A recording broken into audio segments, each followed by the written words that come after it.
Greetings. So I originally wasn't going to do a video about this, but like many of you, I watched this iSpace stuff a few days ago, and there was a handful of things that bothered me about it. So if you hang with me, I'm going to go through a few things, and then I'm going to show you something about the surface of the moon, and then do a quick fun comparison.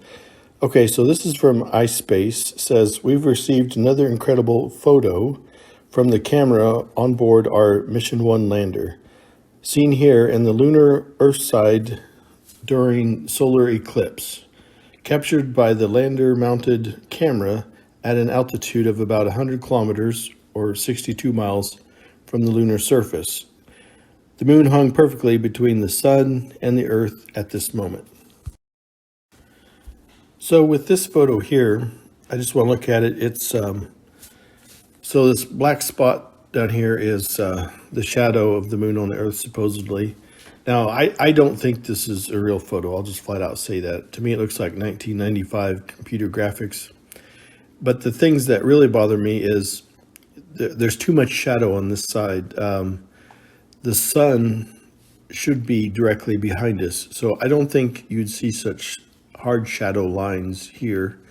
And then we're also seeing an awful lot of curvature. 62 miles up, I don't know that you should see this much curvature. All the other NASA stuff from the supposed moon landing, we never saw this much curvature. I realize they're 62 miles up, but supposedly, but that seems like an awful lot of curvature.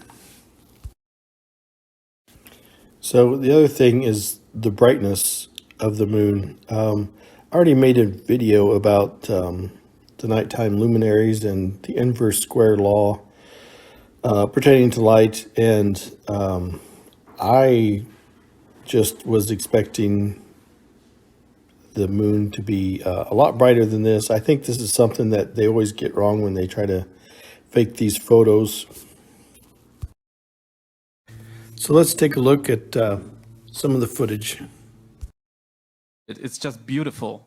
Yeah, beautiful and then very incredible pictures taken from our lander. It is truly amazing how a privately funded spacecraft can capture the moon and the Earth like this and send the image back. Now, Hitachi-san, looking at this, I think this image also contains some scientific, very, very interesting speciality. Can you explain it a bit more? Oh, yes, yeah.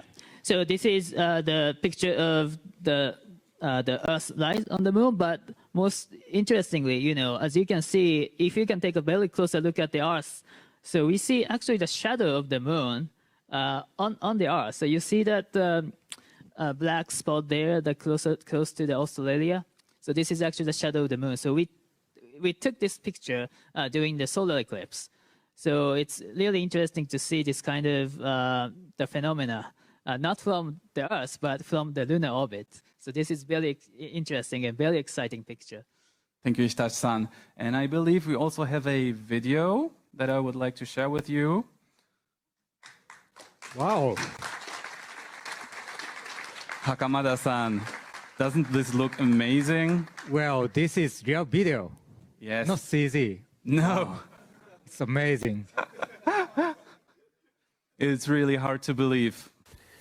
Okay, so this is just a still shot from a video I made a couple months ago talking about the surface of the moon and how those are pock marks and not actual crater marks.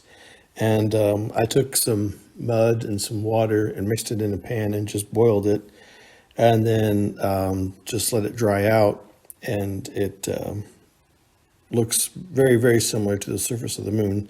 So it's more likely that during the moon's formation, there was some kind of bubbling effect.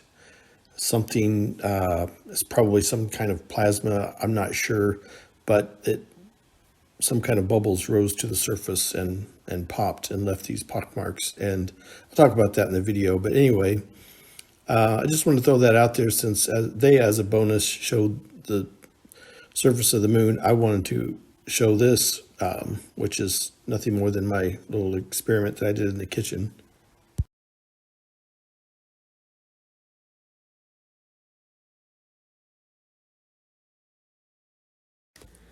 And just in closing, I wanted to say that, the lunar lander did crash. And so, that's the end of that. And so I really expected that would be the result, because if it landed safely, people would say, let's see some live footage. What's going on? Let's see the Earth from Moon, which we've been asking for a great many years.